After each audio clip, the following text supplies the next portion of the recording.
Welcome to Central News for Wednesday, July 18th. I'm Kezia Gillings. In today's news, a Tauranga couple will appear on Fair Go this week to air their grievances about a $370,000 failed retaining wall that is forcing them to sell up and move on. Barry and Raywin Elshaw, who live in 4th Avenue, are looking to sell their house after a year-long saga to fix a specially engineered retaining wall that collapsed on their property. Barry says the last 12 months have been the worst 12 months of their lives. However, he believes the contractor has been tracked down by Fair Go and is now believed to be living in Ngāruawāhia.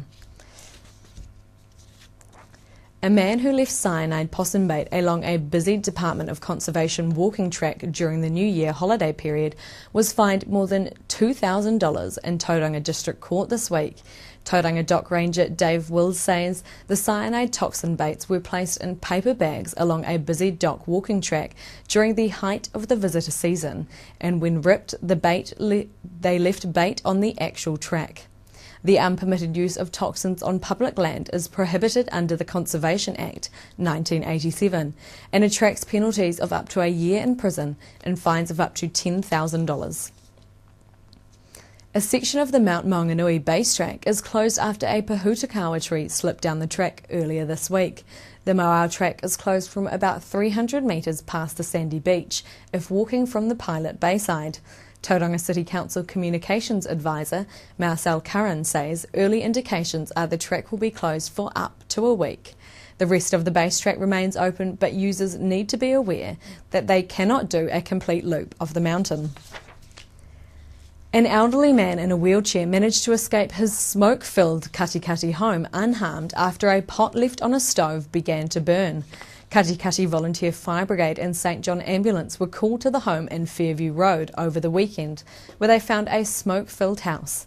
A Katikati St John Ambulance spokesperson says the elderly man managed to exit the house before the smoke intensified and was not injured. However, the building was smoke damaged.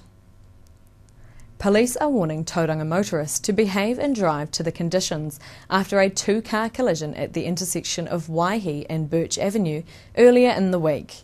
The two cars collided at the intersection in Judea, with the drivers reported to have suffered minor injuries. Bay of Plenty Acting Road Policing Manager Wayne Hunter says drivers need to be careful on the roads as heavy rain continues. Watch your speed, watch your distances and drive to the conditions. Time to check out our region's weather. Hamilton was a frosty sight this morning, and that frost will be back tomorrow with a low of 2 and high of 13. Otherwise, a fine day. Tauranga, it looks like a high of 14 and low of 6, with another fine day and just a few light winds.